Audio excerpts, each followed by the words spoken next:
Welcome to the Agile on the Mind podcast, where we discuss how to build intelligent teams inspired by agility and the world of cognitive science.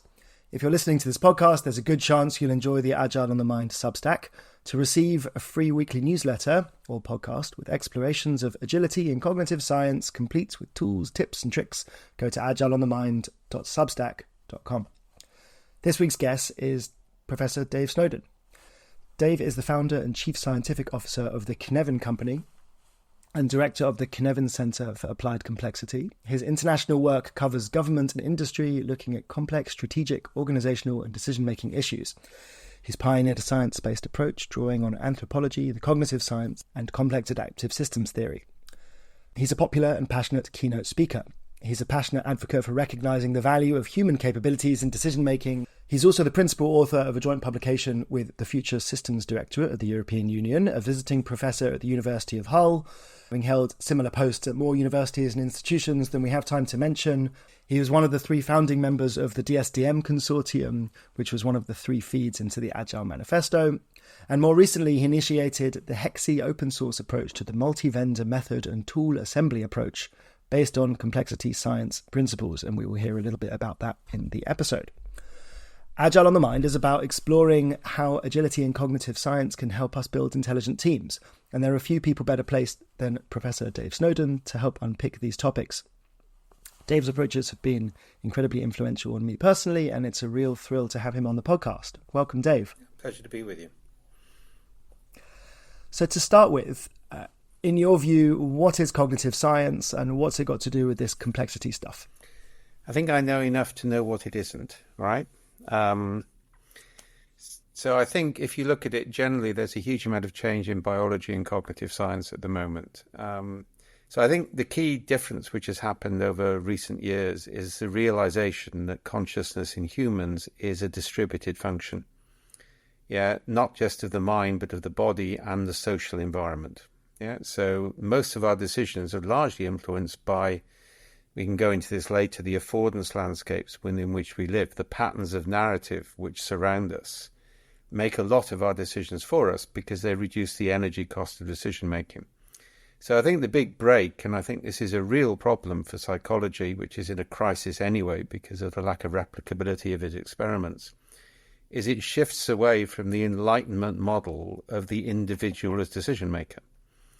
Yeah, and therefore the whole coaching model in Agile, which is based on changing individuals, whereas from both a cognitive neuroscience point of view and a complexity science point of view, it's more influential and more impactful, and I would say more moral, to change interactions rather than change people, which is why I reject the concept of mental models. And I think the idea of mindset is actually a very bad way of linguistically framing the problem. So I think cognitive neuroscience these days, it's the study of how the brain actually works. There's a whole body of stuff on that, but it's also the study of the nervous system, which extends beyond the brain, so the way our body is involved in decision making, and then it extends into the wider influences. So I think it's a much more open field than people realize. You used a phrase there, affordance landscape, for the people who are knuckle draggers like myself. What's an affordance landscape?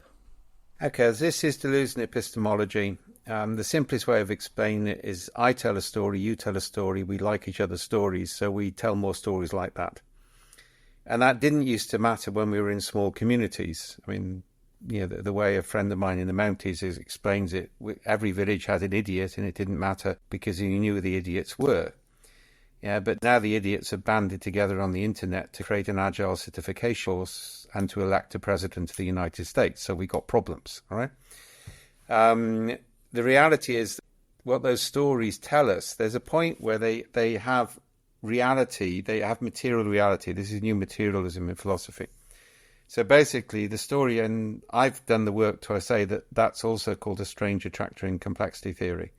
So it's something which acts like an attractor well. You fall into it because it makes your life easier. It's very difficult to escape from it. So Deleuze talks about lines of flight and deterritorialization. And a lot of our methods, and actually the Hexi approach is one of those, are to break things down into smaller grained parts so that they can recombine in different ways. That's one of the ways you break those sort of patterns. But generally, evolution tends to energy minimization. So going with the flow of the narrative of the people who surround us is a lot easier than actually thinking independently. And that's the default position that we'll occupy. So my understanding of affordance landscape from my very shallow skim of the cognitive science in the last couple of years is something from Gibson, who was the founder of ecological psychology, and described... Yeah, that's actually my mistake. I was talking about assemblages, which act as an affordance. So yes, all right. So let's start with affordances and work our way down. Yeah. Affordances are what are available to you in the environment you're in, and assemblages are one of the major factors on that. Sorry, it was going on from extended consciousness. So basically, assemblages act to influence radically the way we make decisions. Therefore, they're part of the affordances available to us. So if the narrative patterns of this society in which we're in have a certain attitude or belief system, it's very difficult to break away from that, yeah, until the system itself starts to fragment. So yes, that's Gibson. But one of the things we do is we map affordances. That's called estuarine mapping. We also map assemblages, yeah, and the two intertwine with each other. But I think the principal point to make is it's not solely cognitive. And that's really difficult for people from a Northern European background to get, because they're still brought up in a tradition of Cartesian dualism, and they assume the mind acts independently of the body, and that gets into all sorts of mess on free will and everything else. Oh, and nonsense ideas like memes. Yeah. If you talk with someone like Eva Jablonka, who's a leading geneticist, she basically points out nobody in genetics takes Richard Dawkins seriously because he's using the wrong unit of analysis. And then he created memes to replicate the genes metaphor.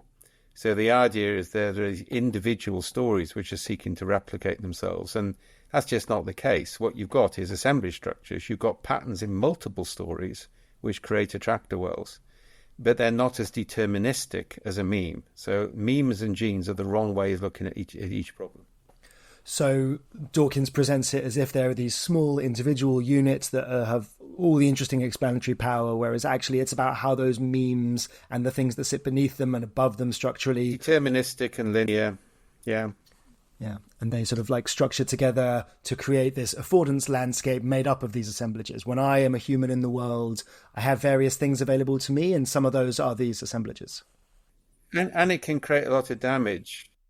Been doing work on what's called the Angela Jolie effect. So people have got so obsessed with genes as deterministic factors that if they have the gene which predisposes them to breast cancer, they're having voluntary mastectomies. Now, if they change their diet, that gene will never be activated. It's a lot more complex than Dawkins implies, right? And so to take the gene across to a meme in narrative work is similarly oversimplification. And it's this attempt to try and create linear causality with single pathways, which is really dangerous. And you mentioned that has a particular, or presents a particular problem for people of Northern European cultural extraction who live in this Cartesian duality. Let's start from the beginning with Cartesian duality. Okay. So this is Descartes. Descartes separates the body from the soul.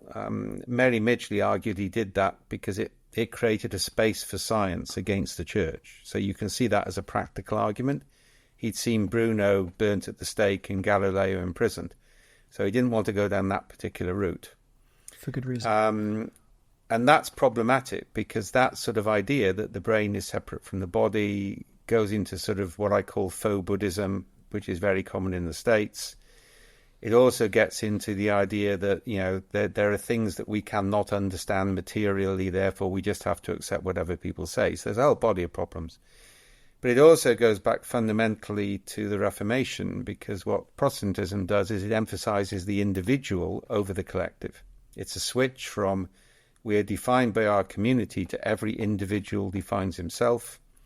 That fed into capitalism in Western models. It fed into Northern European, Northern American attitudes, which saw society as a collection of individual choices rather than people as having grown up within a complex environment. So I think where the science is taking us is more to what's called commutarian ways of thinking rather than atomistic ways of thinking. We're far more defined by the people we talk with, by the families we grew up in. We know, for example, there are epigenetic effects, so we know the mechanism by which culture inherits over 2 or 3 generations. Yeah, and that's an interaction definition, it's not an individual definition. Epigenetic being the changes that the environment makes on my gene structure in my genome, so, or something like that? Well, it's actually on the allostructure of RNA. It's quite interesting. So the classic experiment on this, and there are some arguments about this to be clear, if you take mice and you feed them the food which they love the smell of and they love the taste of, and after they're thoroughly deliriously happy at living in heaven, you start to give them electric shocks until they're scared shitless and run whenever they smell the smell. Then you leave their children alone, we're isolated from the smell. You introduce the smell to their grandchildren, and the grandchildren run like hell. So that was one of the first experiments. Jablonka's work actually suggests the symbolic structure of the language you speak influences the intelligence of your grandchildren. The symbolic structure of the language you speak. Go on, say more about that. You'd have to read Jablonka, Four Strands on Evolution, all right? So see, this is one of the more controversial arguments, but the point is we're starting to understand more and more about the fact we're not isolated individuals born with predisposed qualities, who then respond to things and make choices. We're actually part of a highly complex, highly entangled ecosystems in which we occasionally have fully conscious choice, but not always. And even then it's not determined in a linear sense, but it's highly modulated by the environment in which we sit. So if you want to change the way that people think, you can't, you're better to change the way they interact. And that's also more ethical. Yeah, so if we're more driven by our environments than our own individual soul or some mind that is separate from all that stuff, then it's easier for me to change someone's behavior or the experience of the interactions by changing the environment than by trying to convince them, showing them data. You've got this myth that if only people had the right mindset, the right training, the right competencies, the right capabilities, and you gave them the right information, they would make the right decisions. That's the Enlightenment myth. That's just not the case. Yeah. With some of the work we do, for example, working with 3s and 5s and 7s. So, for example, in IT design, we put users trained to talk to IT people. It's easier to do that than train IT people to talk to users, together with young, bright coders, together with older, cynical systems architects. So we're using transgenerational pairing then together with naivety. And we throw 20 of those trios at a problem and see what they come up with. And they're going to be far more successful than the systems analyst. But we're also building informal networks between users and IT people, which will benefit the project downstream. So we're working with the entanglement rather than trying to pretend it doesn't exist. Yeah, and I think that's what's attracted me to your work over the years, is it feels like it's an acknowledgement of reality and then working within that rather than working in an idealized and unquestioned version of X causes Y. How can I make X what cause Y better? And that's why I loved about Cynefin originally was it says that there's different types of reality or different types of situation in which different rules or different rules of thumb might apply. It's a really scary thing about complexity, which, again, it's not difficult to explain it in Latin America or Africa or indigenous communities, but it's really difficult in Northern Europe, North America, which is the idea there isn't causality. It scares the living daylights out of people. What there is dispositionality, which you can influence. But it actually means if you do I'm blogging about this tomorrow, if you do a highly structured intervention, you're at very high risk. If you stimulate what's called a substrate or the environment, and when a pattern which is favourable emerges, you move quickly to reinforce it. It's more effective, it's faster, and it's lower risk. But that's a complete switch on its head from what people have done for the past few decades. Apart from, by the way, entrepreneurs who do it all the time. Why is it that entrepreneurs have a better intuition about that, do you think? Oh, because they're doing small things, they haven't got the resources, they haven't got the bureaucracy. But the other point is there are so many of them, some are bound to succeed. This is the big problem with a book like Lean Startup, is it only studies people who succeeded. If you do what we did with Dorothy Leonard years ago, study people who failed, you'll find all the things in Lean Startup are done by people who failed as well as people who succeeded. What you're dealing with is a market. Some people are bound to succeed.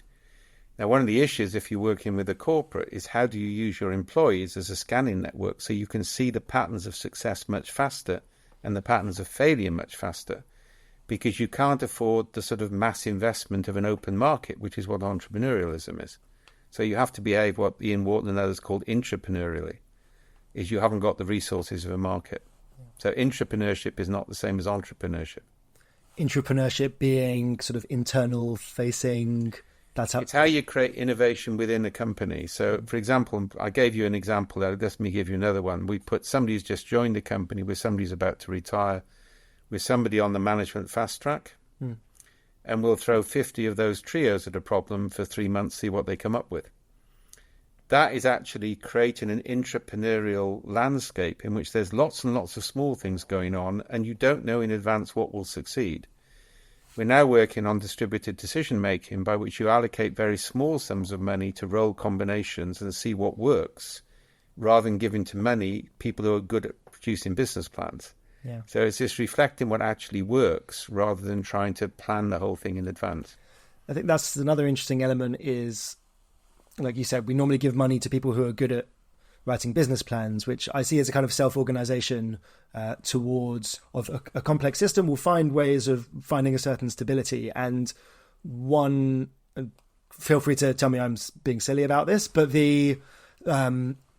when you have systems that, or people who are rewarded by school, by university, by their managers for having really detailed, complex, fragile, but specific plans, they get promoted and they end up becoming the leaders and trying to implement these plans on everyone else who hates it. And the danger, if you're a leader, is they tell you things you want to hear, because then they're more likely to get funding rather than things you need to hear. So we've been developing methods which avoid that, which are far lower cost, right? And which also assume that you're never in an equilibrium position. That's the mistake of neoclassical economics. It's assume things tend to equilibrium, whereas they don't. Yeah, they tend to fragmentation and entanglement, and that's completely different. So there's lots of different avenues that I would want to take this in. One thing I found interesting when I was doing a bit of reading to prepare for this podcast was a quote from a 2016 blog that you have on the Cynefin.io wiki. You wrote, "It's probably no coincidence that a lot of us working in complexity reference Taoism as encompassing much of what we know about complex systems." So I was interested in what you see as the connection between, well, we've seen what happens when you have Cartesian duality and a sort of Protestant North European approach to the world. What is a Taoist approach, and how is it more aligned with the kind of thing we're talking about? Taoism is actually closer to Catholicism, interestingly. You'll find a lot of Catholic theologians who are interested in Taoism in parallel. So one of the strengths of China over the years is it combines two systems, Confucianism, which is rule-based, and Taoism, which is heuristic-based.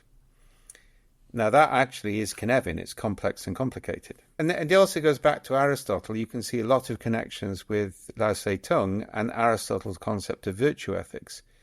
Is you can't predict in advance what moral decisions you have to make. So you have to train people to be virtuous so they're more likely to make the moral decisions. And that's the heuristics that you see in the Tao, right? It doesn't mean you don't have rules. That's the strength of Confucianism. It creates rules for stable environments. And it's the mixture of the two which works, right? And remember, this is controversial, by the way, but I'm prepared to defend it. Taoism, goes west and becomes Buddhism. And I think it's weakened in the process. Because Buddhism tends to actually emphasize the teacher. And when Americans pick up Buddhism or Northern Europeans pick up Buddhism, they emphasize the guru. Yeah, it's the guru, the teacher, because the leadership models there are highly individualistic. And that in itself is a misrepresentation of Buddhism anyway. So there's stuff within the Western European tradition we can fall back to. We don't have to just go to the East. And it also makes sense. The last episode I did was with Tobias Mayer, who, as a Christian, was talking about the role of Christianity in or religious ways of thinking. And it kind of makes sense that, at least to me as a Jewish person, that in Christianity, all the attention is on one person, right, who represents this one God, and there's a linear, I don't know. Yeah, no, it isn't. You're talking about Protestants. Okay, so in Protestantism... I argued years ago, Protestantism and Catholicism are separate religions. We need 4 religions of the book, not 3. The reality is Catholicism, properly understood, is a collectivist ontology. It's actually closer to Hinduism. And remember, I grew up in the 70s in liberation theology. And interestingly, that was nearly all Catholic apart from the Mennonites. So if we step into, I'm aware many of our listeners, or both of our listeners, may not have a strong grounding in Taoism or Lao Tzu or all that kind of stuff. So as a primer for someone that has never come across the concept before, what might typify a Taoist approach to something, or a Taoist story, as opposed to a Confucianism one?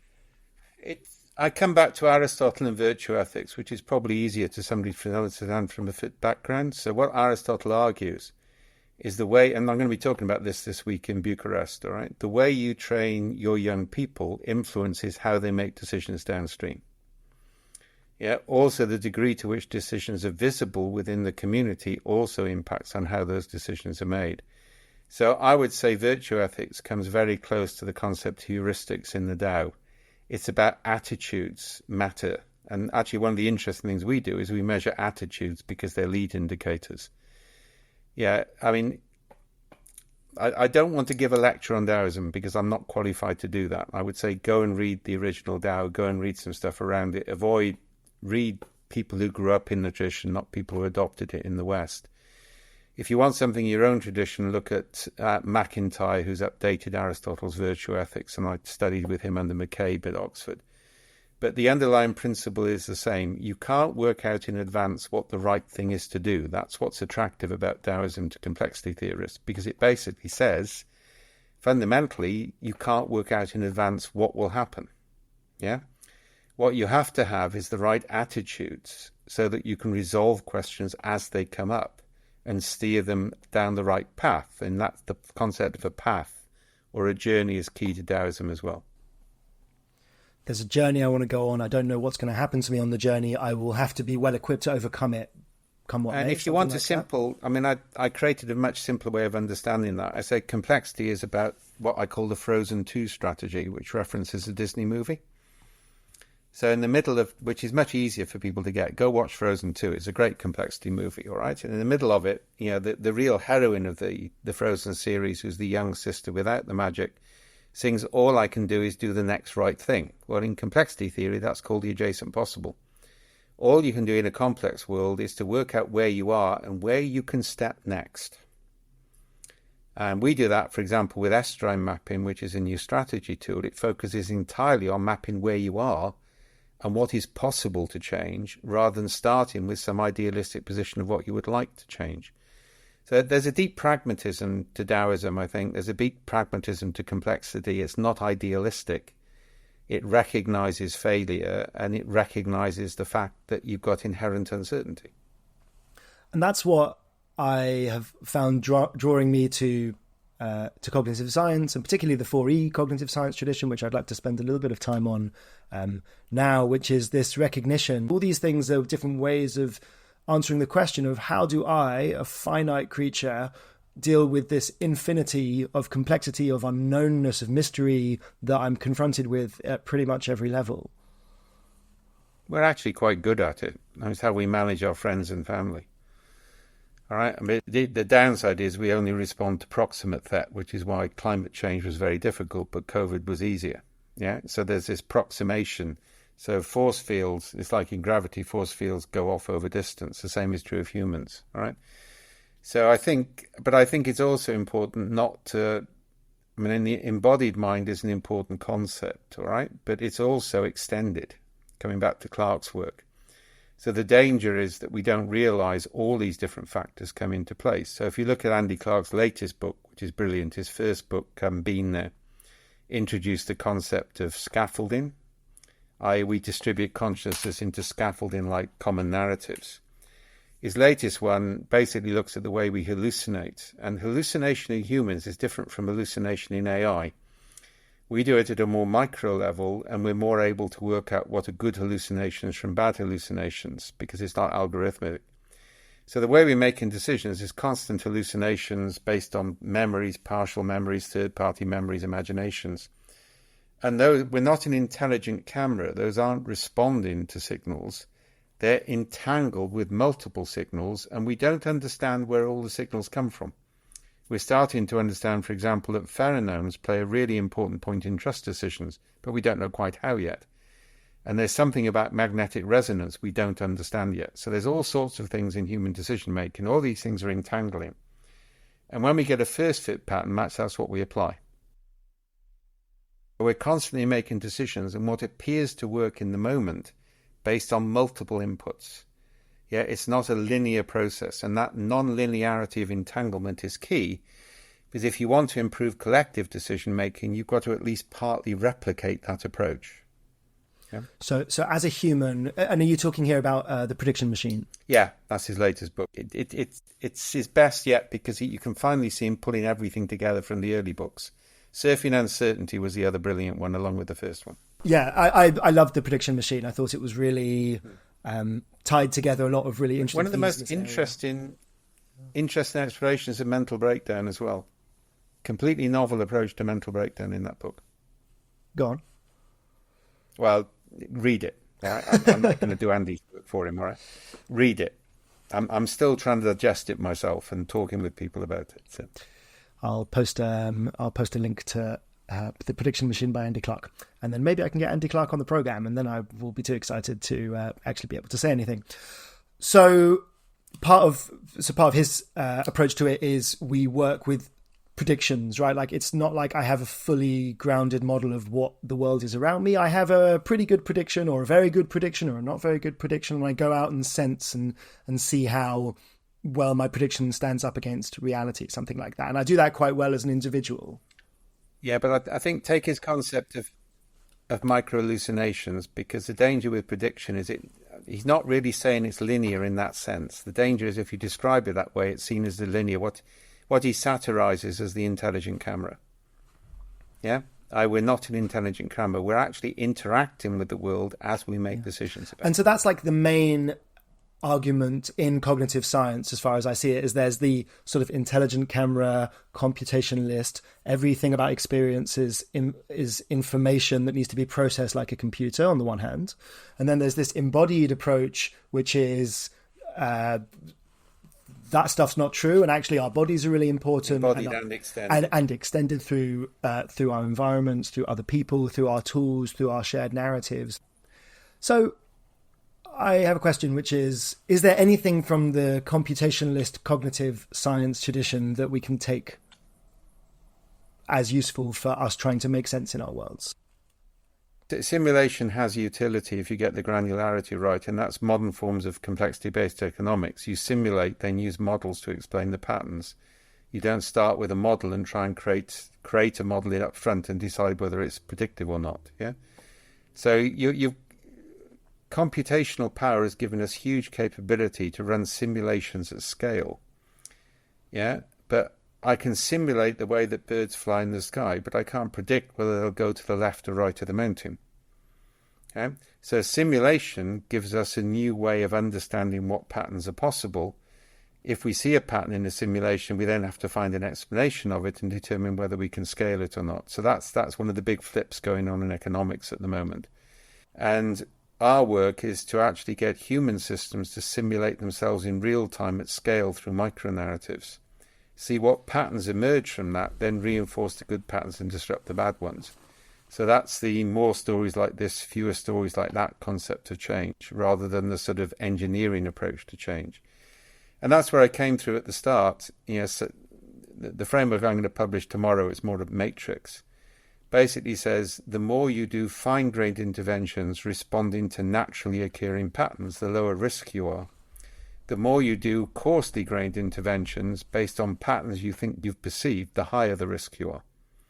So complexity is actually a way of radically reducing risk in strategy if you approach it properly. So to sort of express that as a leader, I want to change my organization. I have two options available. One is I can top-down engineer a big end goal and construct it like that. Or the alternative is I can look at the system as it's occurring. I can sort of crystallize that into narratives, which then I can look at and handle and pass around and something like that. And because we do it through micro interventions. So I mean, I was talking about this morning with a company. All right, we can map.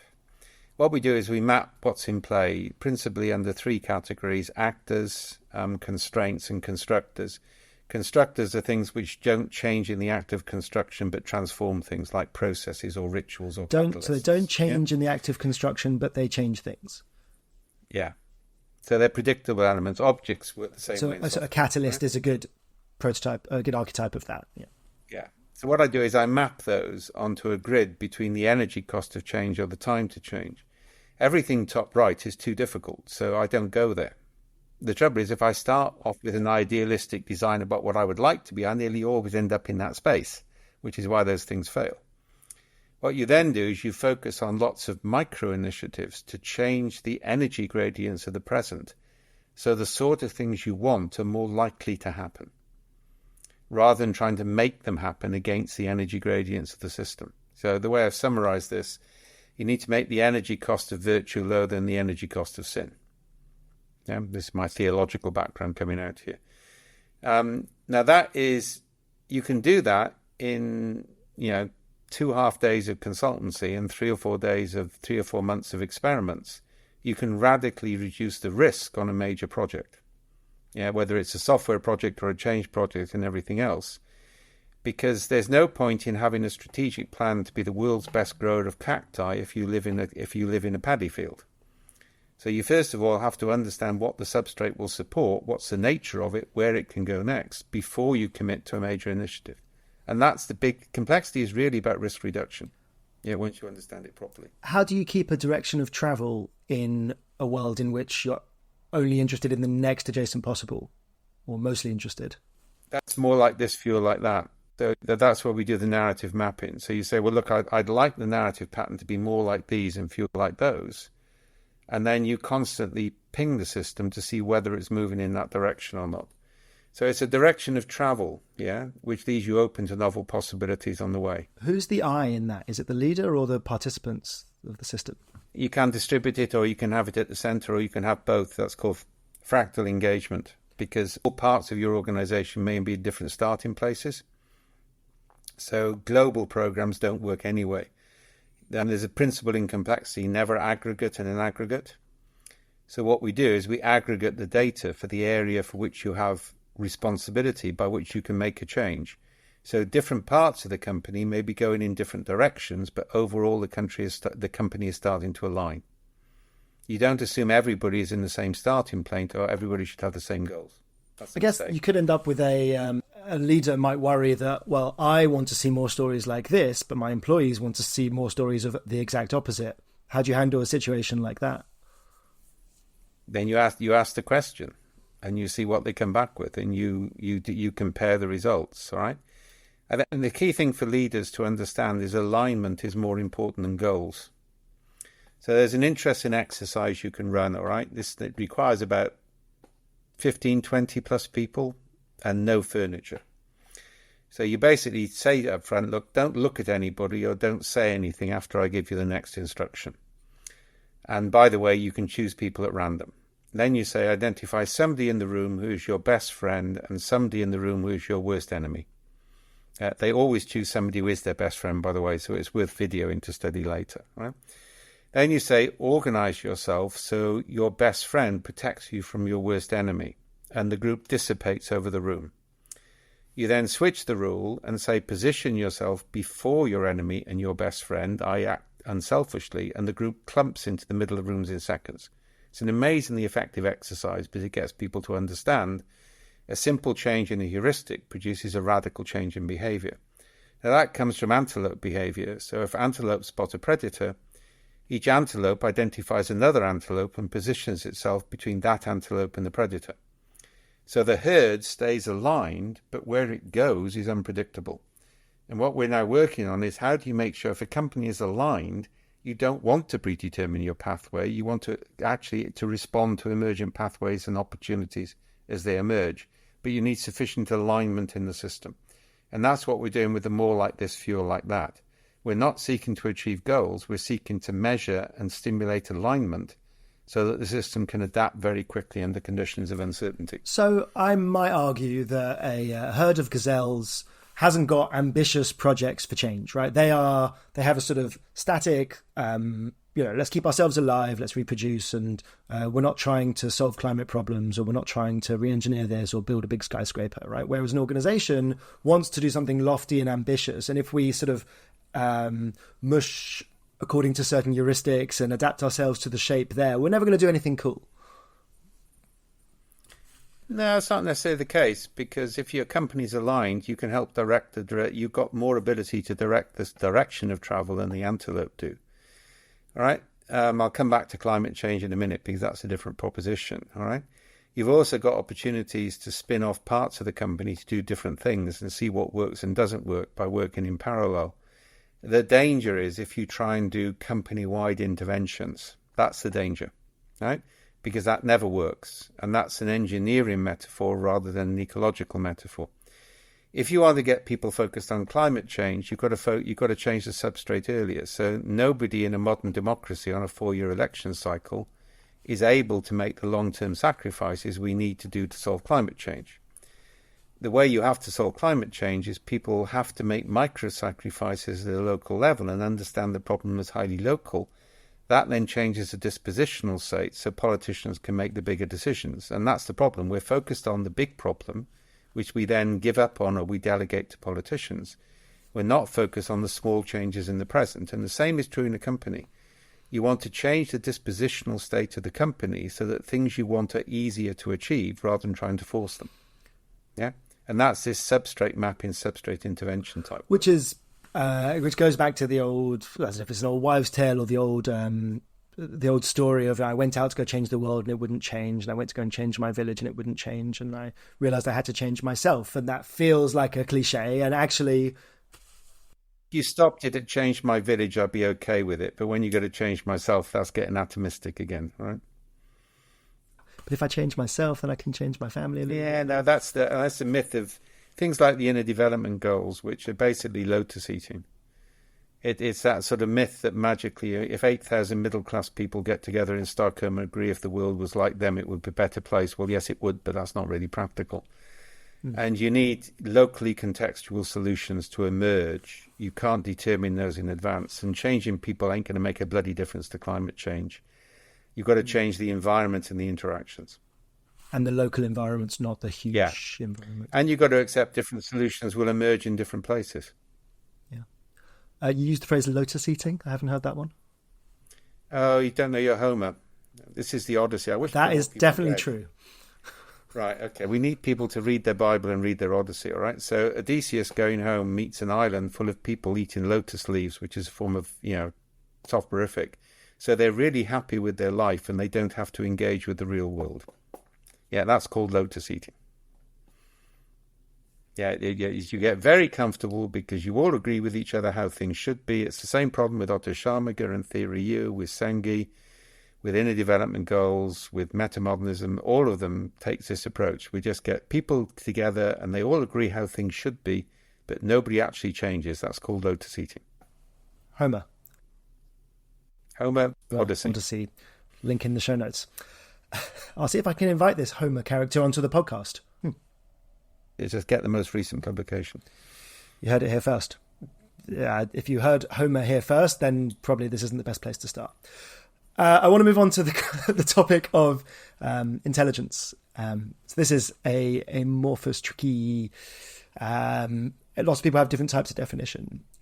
But what it links back to what you said earlier, which is that we do this intuitive small experiment, the next best thing well at an individual level, and I would think of that as a kind of intelligence. And part of the thing I'm working with Agile on the Mind is this idea of an intelligent team. So I am hopefully an intelligent individual, and I do that by making sense in this small next best thing kind of way, and I do that quite well in my environment. Well, I kind of want my team to do the same thing, and therefore I kind of want my team to be intelligent and well adapted to its environment and my organization, and it sort of spans out like that. So I'm wondering if the thing that links all of these is the right kind of intelligence for the right kind of problem in the right kind of environment, and then as a team leader I get to think about that with how I help the individuals in my team work together. What say you?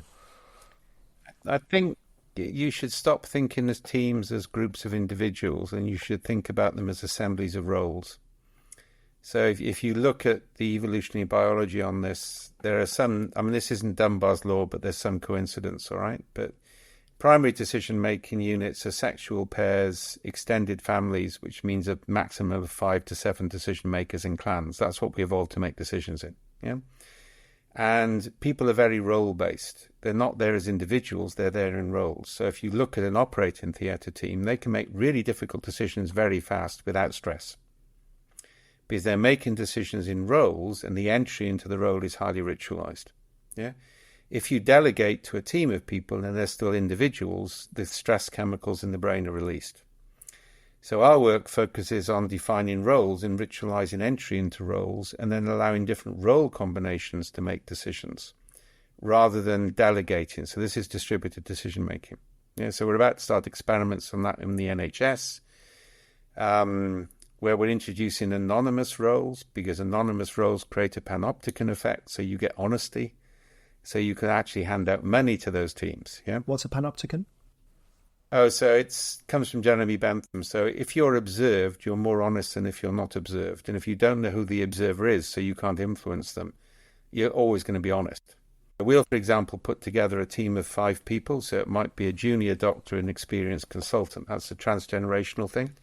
Young and naive, old and experienced, together with some variety. And one decision maker will be anonymous, so nobody knows who it is. It might be a committee, it might be a group, it might be an individual.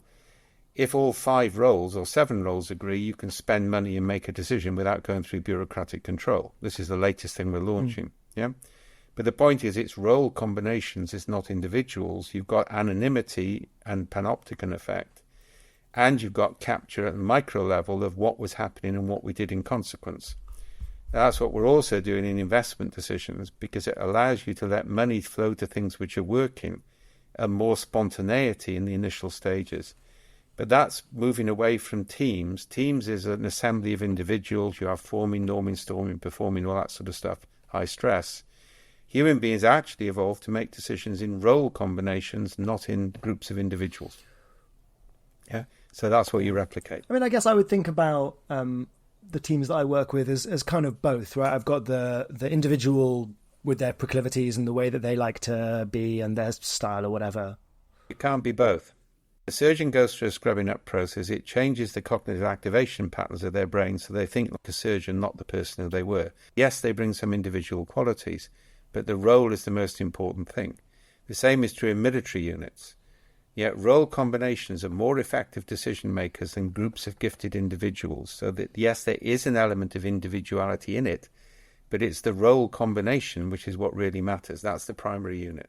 That is a challenging idea to maybe a Scrum practitioner who might say, actually, the role, as long as I have all the skills that I need, I want to start with the individuals that I have and help them self-organize. The good news is there ain't going to be many. I mean, Scrum coaches are getting laid off left, right and centre in large numbers at the moment, so it may not be a problem for much longer. But yes, it is a problem for them. But they should look and say, military, medical, indigenous groups have worked off roles highly successfully for thousands of years. Whereas the idea that if you just got a group of skills and you throw together a team and you do individual coaching just has never worked, not on a scalable basis. So look at the things which actually work in history. Or it means we need to change our definition of team, right? Because your assumption there is that when I said team, it meant a lovely self-actualizing group of people where everyone's preferences are respected, right? Whereas that's how you carried on describing it. Yeah. But, guilty. I guess what I'm also thinking kind of like reinforced it, right? Start with roles and role combinations. It's more successful. Yeah. And it's interesting. You see people in Agile who talk about recruiting the best and brightest. The army never do that. They recruit mediocre people and make them extraordinary through training and through roles. So start to realize that we evolved to make decisions in collective units, not as individuals. We very rarely are good as individuals. We're quite good collectively. I mean, Malcolm Gladwell's Blink is one of the worst books ever published because it selects examples to justify a theory which is wrong. I mean, the whole cognitive science community produced a book called The Invisible Gorilla to counter it, all right? We're really bad as individual decision makers. We're not good at it. And what's interesting is abductive reasoning, which makes us uniquely human. Computers can only ever think inductively because they require training data sets. Human beings can make decisions without training data sets through abstractions. That's called abductive thinking. All right? Abductive thinking is better done in role combinations because it's got more checkpoints than it's done as individuals. Which links into this virtue Taoist approach of there's a lot of complexity and we need to handle it and therefore we don't know what it's going to be. So we need to be very resilient and that kind of thing. Essential ambiguity, yeah. I mean, I now draw a curve. I draw a Gaussian curve and overlay it with a Pareto curve. For people that are not curve experts, what would those shapes look like? Okay, so a Gaussian curve is a bell curve. All God's children love bell curves because we'd eliminate outliers, yeah? A Pareto curve has got fat tails. It's the famous fat tail of Taleb and Didier. So it's like a giant M with a... It's like an M with a really big middle bit. Yeah. Yeah. So if you think about the center of both, you've got a relationship between past, present, and future, which is the same. So you can create predictable frameworks. You can create rules. As you move into the borderlines, you've got increasing variations. So that's where we do scenario planning, contingency planning. But then you move into the extremes of the Pareto tail, which is outside of the Gaussian distribution. That's where you've got constant novelty. You can't have rules there. You've got to have processes and role combinations. So we've done a lot of work, for example, on safety. We've discovered the main cause of mental breakdown in medical practitioners is the safety rules, not the job. And the reason is the safety rules are derived on the assumption that events happen in the center of a normal distribution. Reality is in the tails of a Pareto distribution. So you need to leave more autonomy for professional judgment because you can't work out in advance. Virtue ethics, what the right thing is to do. So as a rule maker, I assume that it's a bell curve and that most of my stuff that's interesting is in the average, whereas actually the really dangerous stuff is the really like unlikely but very high impact things, and that's what we'd call a Pareto distribution. And we've done field ethnography with nurses in British hospitals. On average, they break the safety rules 3 times a day to provide empathetic care to patients. If they didn't break the rules, the system would break down, but they get blamed if something goes wrong. And the same is true in companies. Companies rely on people breaking the rules when the circumstances change. Yeah, so we need to restrict the rules and create processes for the areas beyond where the rules apply. And again, complicated, Confucianism rules, complex Taoism, heuristics, and virtue. Yeah, and when I think about the stuff that's gone wrong in the teams that role assemblages that I have worked with, software teams, it's often when some weird outlying thing happens and the default patterns don't account for that. Yeah, and also you don't have enough diversity in the teams. One of the problems with Agile is software developers do not like users. I mean, they pretend they do, but actually they hate users. They want users to fill all the requirements through one person, feed it in the start and do checklists at the end and let them get on with it in the middle. One of the things we're working on with the Entangled Trios is to increase the informal connection between users and programmers. So you've got continuous input into the process rather than a single input. And one of the things we've got to do in Agile is break the manufacturing metaphor. Yeah, the concept that thing comes in at one end and you produce it at the other end. That isn't what modern software is about. I think that's what I like about the intelligence, like the team, I'm going to say the word team again, the team intelligence metaphor, because the manufacturing teams are really good at manufacturing, right? They have an intelligence for that. They have the right roles and they know how to assemble themselves in a way that gets the thing done. Well, why would I assume that those people or those metaphors or that way of thinking would create a high-performing team in a software world or in a medical world? Well, that's not the right starting point of abstraction, but we still use, and there may be things to lean on. What a great irony in the Agile people think they can go and work in organizational development by treating it as software development. I mean, that's one of the most ridiculous things of the last decade, but it's common. Yeah, and I think it's because the question is, as a change agent or as someone that's trying to make this system, whatever the system is, work better, where do I start? And I guess you would say it's something like Estorine mapping, where we say, map it, see what's affordable. Map it, and then, micro changes, see what works, respond. And yeah, anybody with teenage children knows this anyway. Yeah, you try and create the environment in which they're more likely to do good things and you respond very quickly to weak signals. And it's managing teenage children is like managing an organization. It's the same principle. Oh, and by the way, that also applies because when they hit puberty, who their friends are matter more than actually their parents. And that's interactions. Yeah, so managing who people interact with is a key management skill. So how would that look at an organizational level? Let's broaden that. The way we're looking at it at the moment, and this is early days, is first of all, you do map the substrate, all right? And that's assemblage mapping, its affordance mapping, its agency. So you need to understand where you are and where you can't go. Can we define substrate?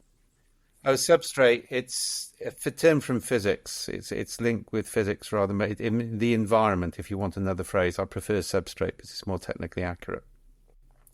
So you need to map that. you need to see that eliminates a whole body of areas where there's no point in trying to change it. That actually is a major improvement over current techniques.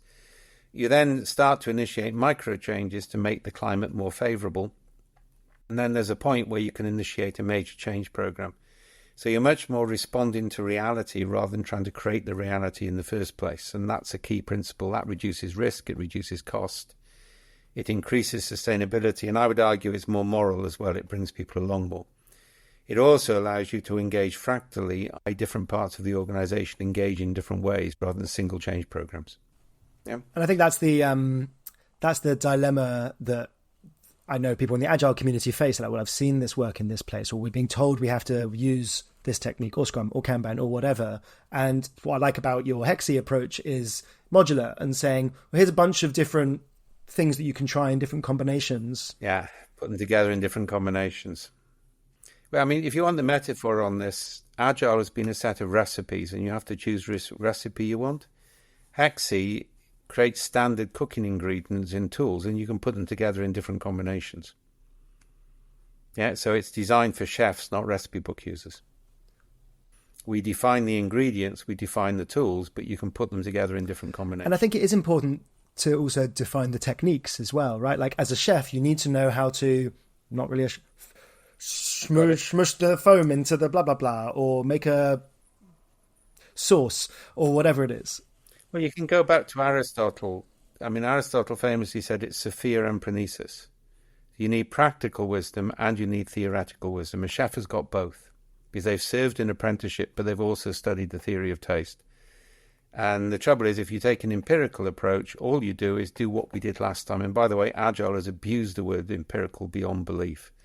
They don't use it the way it should be used. It means, well, this worked for me based on my perception of the last 3 projects I was on, so it will work again. That's not empiricism, right? What is empiricism? How should it be used? Empiricism is called practice. It's theory-informed practice. So empiricism is validating theory or developing theory from observation and actually getting third parties to test it, to do it at scale. So our approach is you can't take a case-based approach in organizations because you don't have enough data to make a decision. In fact, from my theoretical physics background, we used to say that social scientists studied from physics envy, which was a deliberate play on words, because they never have enough data to form any valid conclusion in the first place, and Agile people have even less data. So our approach is to start with what natural science says about systems, about cognition, about anthropology, and build methods and tools which are coherent to that theory and then refine them in practice. But we start with a theory and then so it's kind of like we go from theoretical physics, which is the mathematics. There's a day it looks beautiful, which happened to me with S-Dry mapping 2 years ago. You put it out for reality. The experimental physicists, who are the ones whose maths wasn't good enough to do theoretical physics, sorry, that's an old joke, then kind of like experiment it with a bit. When it's really boring, you give it to the engineers to execute at scale. So I'm being slightly pejorative there to make a point, but that's our approach. We start with a theory, we move into experimental practice, and then we actually move for scaling. We don't start with cases because that's always going to get you in a wrong place. There is a philosophy professor at Edinburgh called Masvita Chiramuta who wrote a book called The Brain Abstracted, and she has, I think she would have the other argument, but I'll put this to her, which is the development of the steam engine predated the development of thermodynamics. So we started with pragmatic people building cool stuff and tinkering, and then we put frameworks on top of it. Listen, I wouldn't disagree with that. So in theory, we ruled out the prospect of superconductors, but then the experimental physics slashed atoms together and we got it, all right? So sometimes you do things experimentally. My point is that you cannot actually derive general rules from cases in social science because you haven't got enough data. Okay? Also, the steam engine developed from a whole body of experiments and theory over time. Yeah. So we understood gravity, but when Newton's laws come along, we suddenly understand how to scale it. So it's a complex mixture of the two. But you can't actually use cases in the human system to derive scientific theory. You haven't got enough data. We can use it to say what's possible, right? Hey, I used this technique and it allowed the thing I wanted once. No, you can't, because it may not be possible in the current context. You probably missed the things in that context which made it possible.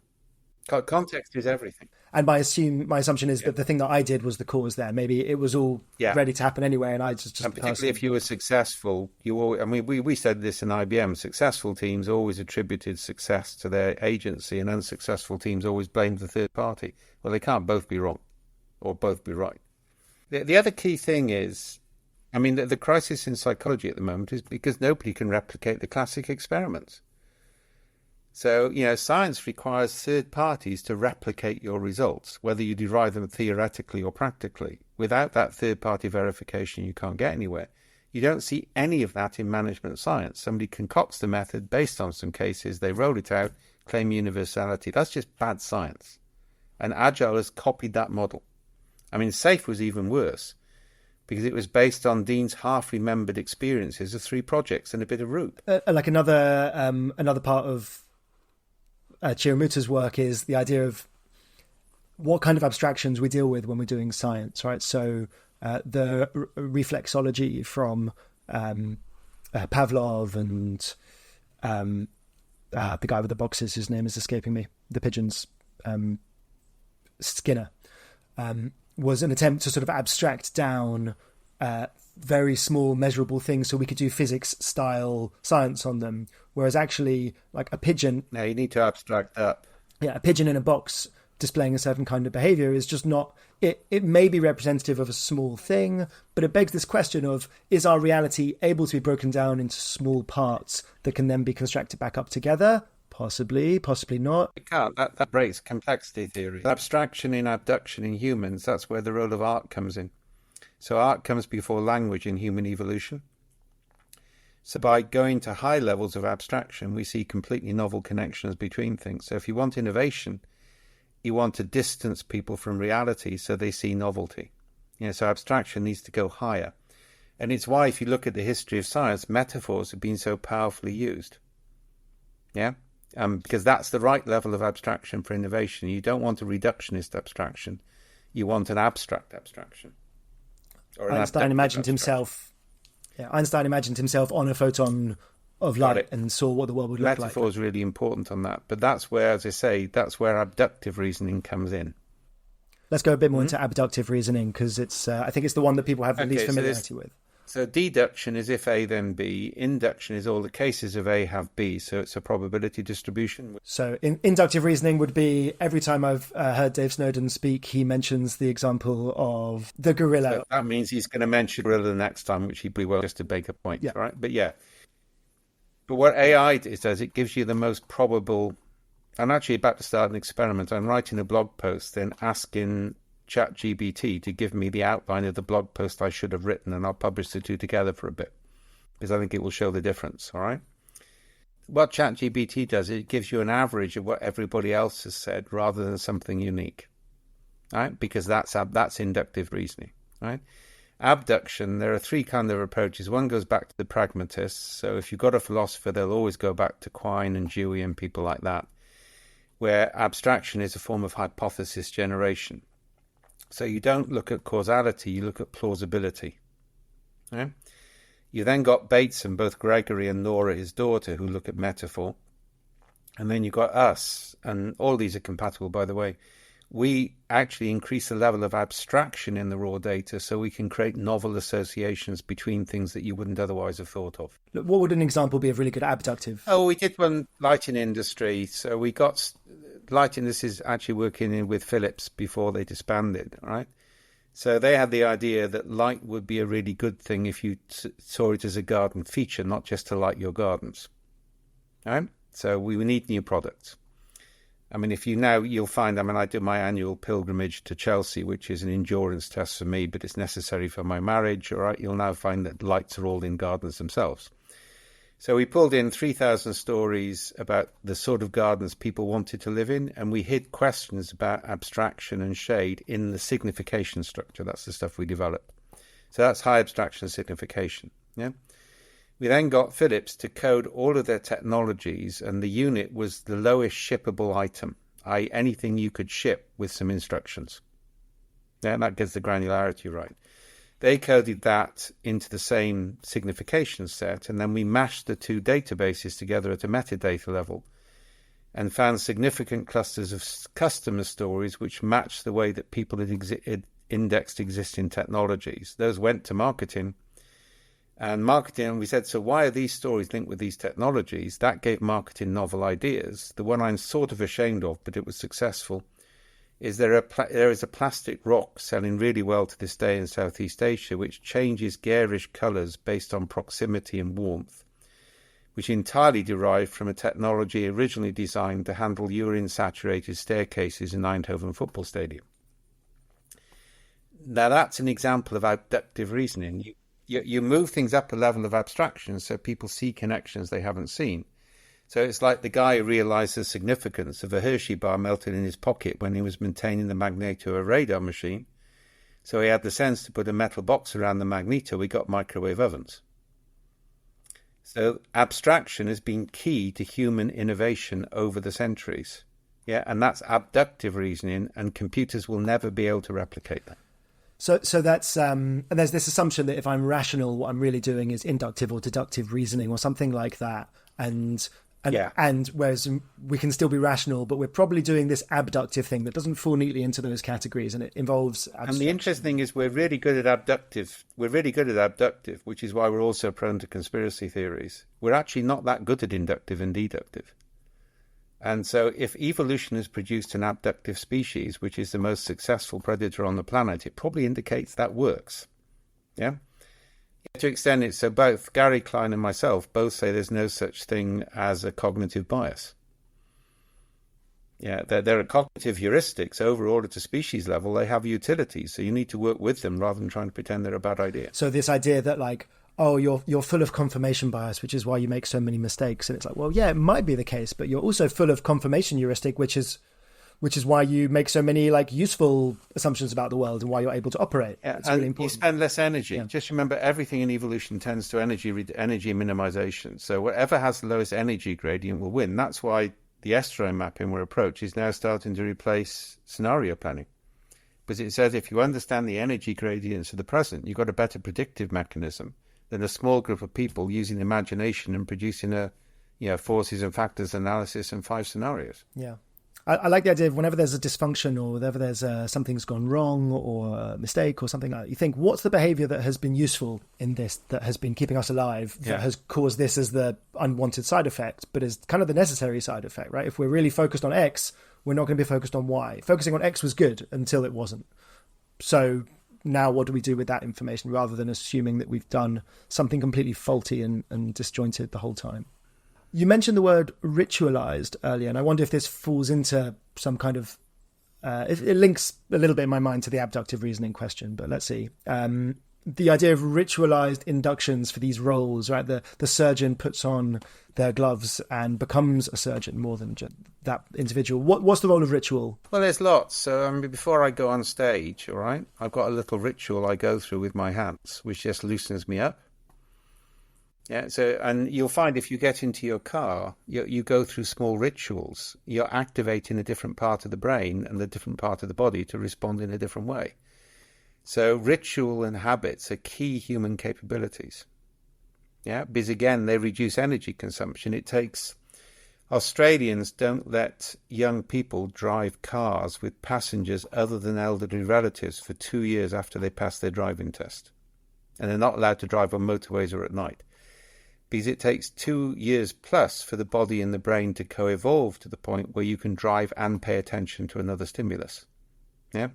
So that sort of things, habituation is one of the ways we develop those sort of capabilities, but it takes time. Can I see, could I ask, what is the hand ritual that you use? Oh, I just waggle them at my sides so nobody can really see it. You just need something which just says, I'm going on stage. The other one I use a lot, which is I refuse to give organisers slides. And there are 2 things I do frequently. I don't like presenting in a suit. So if conference organisers insist on it, American Airlines tend to lose my luggage so I can turn up in a tracksuit and have sympathy, right? And the other one is if they really get difficult, I tend to stay outside the conference centre until 4 minutes before I'm due on, then walk in. Yeah, but that's just me being mischievous, all right? Yeah, is that a ritual or is there other words for that? I don't prepare for presentations. I have things that I can do, and I work out in the first 5 minutes of the presentation what I'm going to do. right? I was trained in rhetoric. So part of it is just getting the adrenaline going and getting me into that mode of thinking, because I've got to listen to the audience much better and then make a decision. Is this one of those presentations where I want to take everybody with me, or more frequently, I want to find a third of the audience who'll do something with it. So I want a third excited, a third confused, and a third thinking I was the worst presentation of the day. I regard those as highly successful. That's really interesting, because I had suspected that might have been a conscious strategy of yours, but I hadn't. Yeah. Deliberate obfuscation. No, it's not or deliberate. Specialization, let's say. It's I'm not compromising too much on the ideas to see who can get them. Yeah. So you don't use jargon in the negative sense. Yeah, if you use language people are unfamiliar with, you explain it. I find it much easier to teach in Brazil or Colombia with simultaneous translation to teach in Northern Europe or North America. Yeah, even though I can't speak my own language and I have to wait for the translators to catch up, because those cultures assume they won't understand something till the end of 2 days. They don't expect to understand it in the first half hour. Whereas in America or Northern European audience, if they don't get it straight away, they get pissed off and they turn off. Yeah, and that's going to be a problem downstream.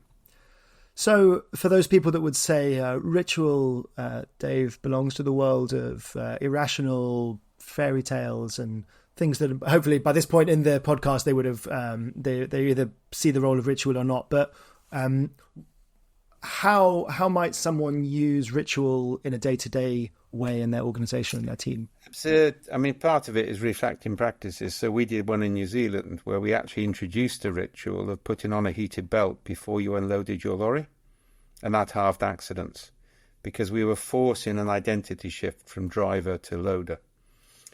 We did one in North Sea where we actually created an environment in an office where people were constantly spilling coffee, designed to make them aware of the dangers of spilling liquids when they went on the rigs. Yeah, so we created a habit of behaving more responsibly on liquids in a safe to fail environment before it was liquid nitrogen. Coffee's one thing, liquid nitrogen is another. So creating habits is fundamental to human decision making.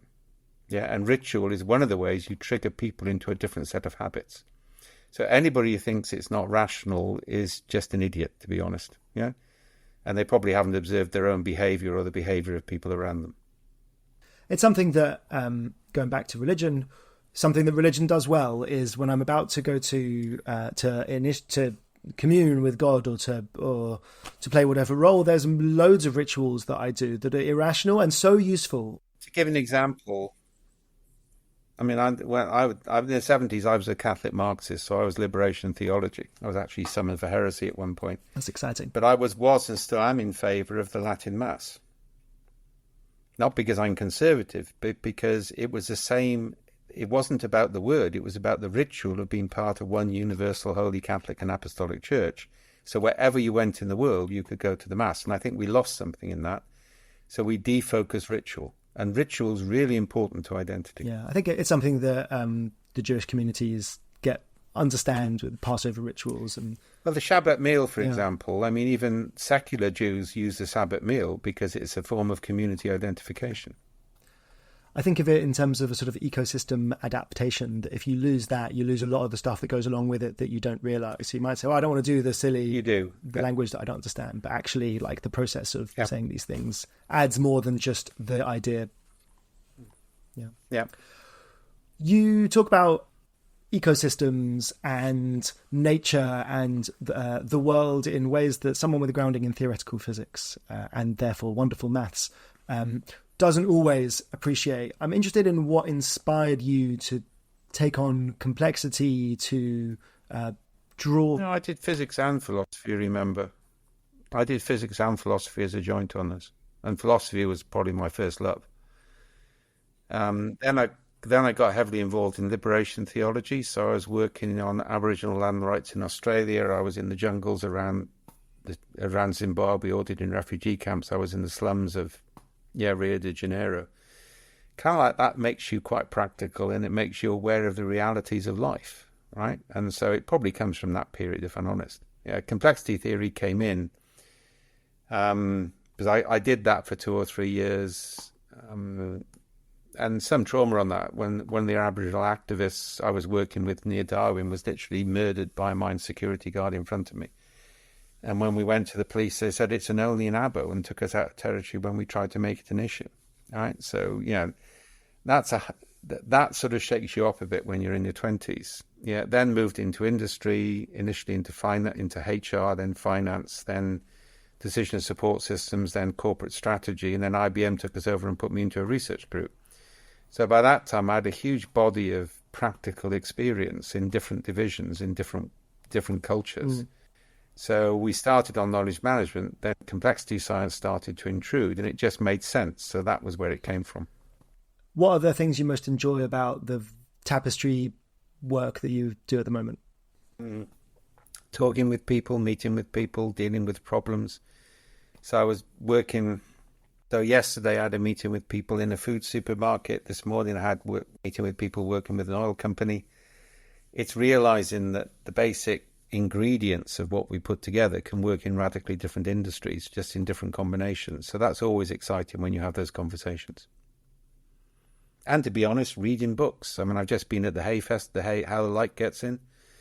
I've had, it's an annual festival, 4-day festival of philosophy and music. There was some fascinating stuff this year's on dark energy is probably contained within atoms. Yeah, and I get ideas from that. So anything which is intellectually stimulating, which involves conversations, which actually you can think, nobody's thought about how to apply this to a practical problem and then go and do it. That's what's fun. I'm primarily a methodologist, if I'm honest. I create methods and tools. That's what I'm good at. But you've got to have the grounding in all the other stuff to inspire the methods and tools. Yeah, but I'm good at picking it. I mean, I'm dyslexic, and it probably comes with that. So I'm good at picking up things from transdisciplinary sources and finding novel ways to apply them. Yeah, but you never. I always avoided the exam questions like compare Freud and Jung on X. All right, I always did the what is life question because I could get away with originality on that. Yeah.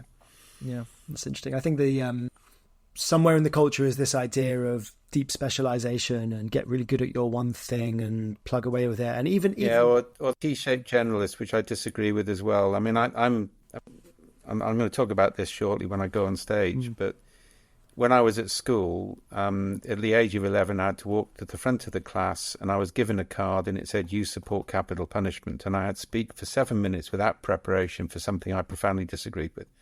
And we did that every week from the age of 11 to 18. And those of us who were good at it were taught rhetoric and went on to do it competitively. Now, that made you a generalist. You didn't know what you were going to hit for, so you read everything.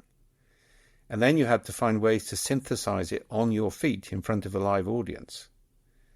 And that's an example of a process which generates a capability. Nobody trained me to be critical. It was a process which made me critical. Yeah, and I think that's what we're missing in education. Yeah. Do you think that gives any blind spots? Everything has blind spots, but I think that has less than the specialist. If you have to argue something you completely disagree with, and we had it at university, for example, so I was convener of debates, which is quite an honour, right, in my second year. That means you have to take the place of any speaker who doesn't turn up. So you've got to know what you're doing, all right? So we'd organised this debate between hangers and floggers from the Tory party, including Elaine Kellett-Bowman, who was our MP for Lancaster, and good guys on the other side 2 weeks before the student union election, right? And the hanger and flogger who was meant to lead the thing didn't turn up. So I had to step in and propose hanging and flogging in front of an audience 2 weeks before I was going to try and be elected General Secretary of the Union. And my mother always taught me to be elected secretary, not chairman, then you write the minutes. She was a good South Walian. So I had to invent on my feet, and I basically said we needed capital punishment so that my right honourable friend, the MP for Lancaster, could be put out at the wall and shot come the revolution.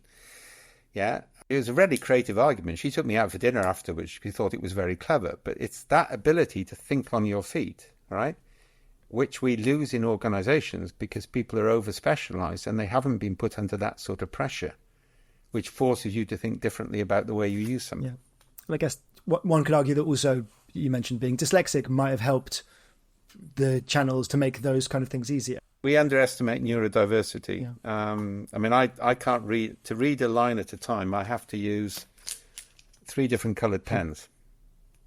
Yeah, but I've developed, because it wasn't diagnosed when I was at school, so I developed coping strategies. Otherwise, I'm reading 2 pages at a time and just flipping through a book quickly and getting the pattern.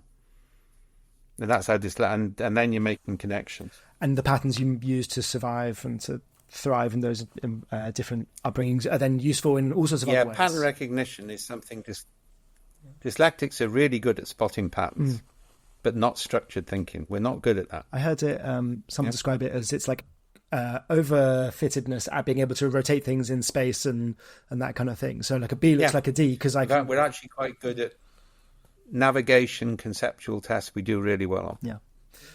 Yeah. But logical tests less so. Is there anything else you wish you'd had a chance to share, or I'm aware you had to go in a few minutes? No, not really. Everything's open. Thank you for the questions. Yeah. Thank you very much, Professor Dave Snowden, and hope we get to talk to you again. Thank you. Thanks. Thank you for listening to this episode of Agile on the Mind with me, Daniel Susser, and Professor Dave Snowden. If you enjoyed this episode and would like to hear more about agility and cognitive science, please subscribe to the Substack. That is agileonthemind.substack.com, where you will receive a free weekly newsletter or podcast or blog with explorations of cognitive science and agility. And we'll see you next time.